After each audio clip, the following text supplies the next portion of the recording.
नमस्कार दोस्तों, स्वागत है आपका आज के इस वीडियो में। दोस्तों, आपने अक्सर आईना पर कभी टॉर्च को बारा होगा तो उस प्रकार से टॉर्च से रोशनी जाता है, उसी प्रकार से उधर से वापस भी आता है। चलिए आज की इस वीडियो में हम लोग जानते हैं कि प्रकाश के ये कौन सी घटना होता है जिसके कारण दर्पण पर पड़ने पर प्रकाश उसी प्रकार वापस लौट जाता है। जबकि कोई पारदर्शी शीशा होता है तो उस पर प्रकाश डालने से वो उसके पीछे चला जाता है। आपने पिछली वीडियो में पारदर्शी, अपारदर्शी, पारभासी जैसे पदार्थों के बारे में जान लिया होगा। चलिए अब हम आगे चलते हैं। दोस्तों, जो पारदर्शी पदार्थ होता है तो पारदर्शी पदार्थ में हम लोग जानते हैं कि इस प्रकार के पदार्थ से जब इस पर लाइट आता है तो ये लाइट आकर इसके पार चला जाता है। और अपारदर्शी पदार्थ के सतह पर जब कोई प्रकाश आता है तो वह प्रकाश परावर्तित हो जाता है। प्रकाश का परावर्तन किसे कहते हैं ये अभी जानेंगे, लेकिन सबसे बेहतर रूप से चमकीला पदार्थ ही प्रकाश के परावर्तन को प्रदर्शित करता है। चलिए अब हम लोग जानते हैं कि प्रकाश का परावर्तन किसे कहेंगे। प्रकाश का परावर्तन, जब किसी प्रकाश स्रोत से आ रही प्रकाश की किरण किसी अपारदर्शी सतह से टकराकर वापस उसी माध्यम में लौट जाती है तो प्रकाश के इस घटना को प्रकाश का परावर्तन कहते हैं। किस एंगल से आया, इस अपारदर्शी सतह पर किस एंगल से जाएगा, इसको बढ़िया से मापने के लिए हम इस आपतन बिंदु पर एक लंब डाल देते हैं, जिसे हम आपतन बिंदु पर अभिलंब कहते हैं।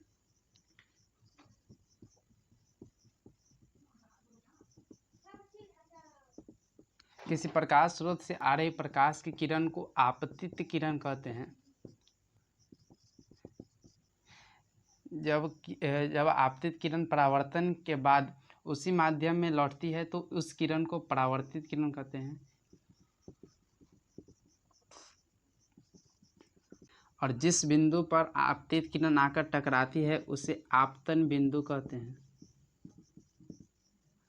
आपतित किरण और अभिलंब के बीच बनने वाले कोण को आपतन कोण कहते हैं और इसे एंगल आई से सूचित करते हैं। और परावर्तित किरण और अभिलंब के बीच बनने वाले कोण को परावर्तन कोण कहते हैं और इसे एंगल आर से सूचित करते हैं। अब प्रकाश के परावर्तन के कुछ नियम भी होते हैं। नियम अर्थात किसी भी प्रकाश के कहीं भी प्रकाश के परावर्तन में वो हमेशा लागू होगा तो उसे ही प्रकाश के परावर्तन का नियम कहेंगे। नियम अर्थात हर जगह लागू होने वाला।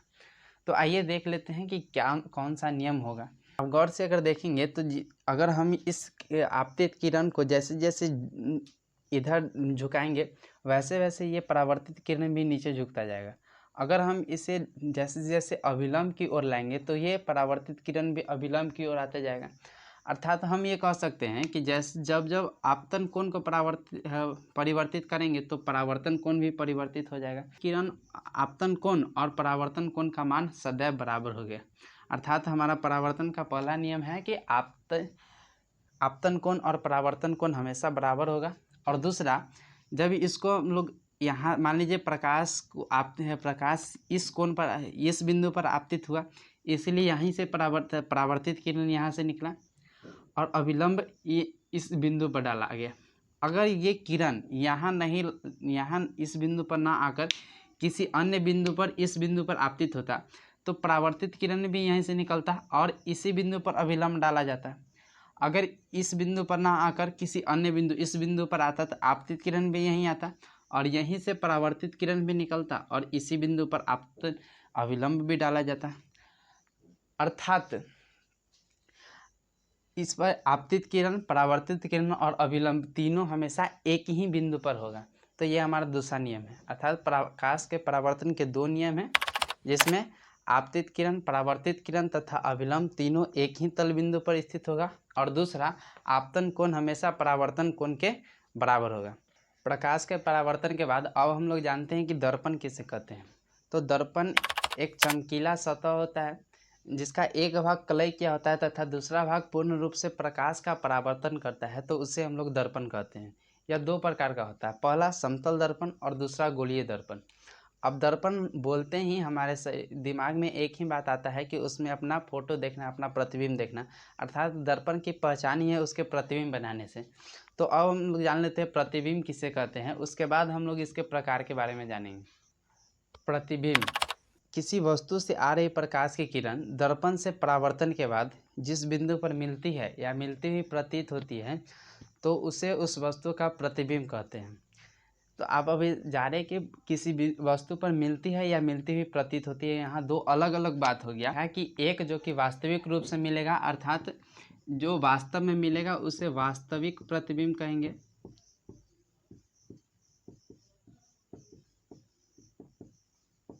और एक जो मिलता हुआ प्रतीत होगा अर्थात वो काल्पनिक रूप से हम समझ सकते हैं, अर्थात उसे हम लोग काल्पनिक प्रतिबिंब कहेंगे।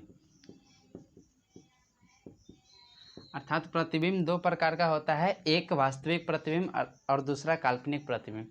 वास्तविक प्रतिबिंब उसे कहेंगे जब किसी वस्तु से आ रही प्रकाश की किरण किसी दर्पण से परावर्तन के बाद वास्तव रूप से मिलेगा तो उसे वास्तविक प्रतिबिंब कहेंगे, और वास्तविक प्रतिबिंब को पर्दे पर प्राप्त किया जा सकता है और यह वास्तविक प्रतिबिंब हमेशा उल्टा बनता है। काल्पनिक प्रतिबिंब किसे कहेंगे तो जब किसी वस्तु से आ रही प्रकाश की किरण किसी दर्पण से परावर्तन के बाद जिस बिंदु पर काल्पनिक रूप से मिलता हुआ प्रतीत होती है उससे वस्तु का काल्पनिक प्रतिबिंब कहते हैं। काल्पनिक प्रतिबिंब को पर्दे पर प्राप्त नहीं किया जा सकता है और काल्पनिक प्रतिबिंब हमेशा सीधा बनता है।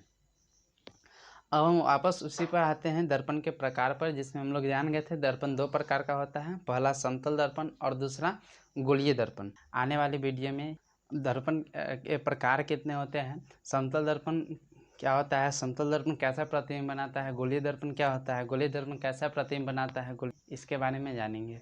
धन्यवाद।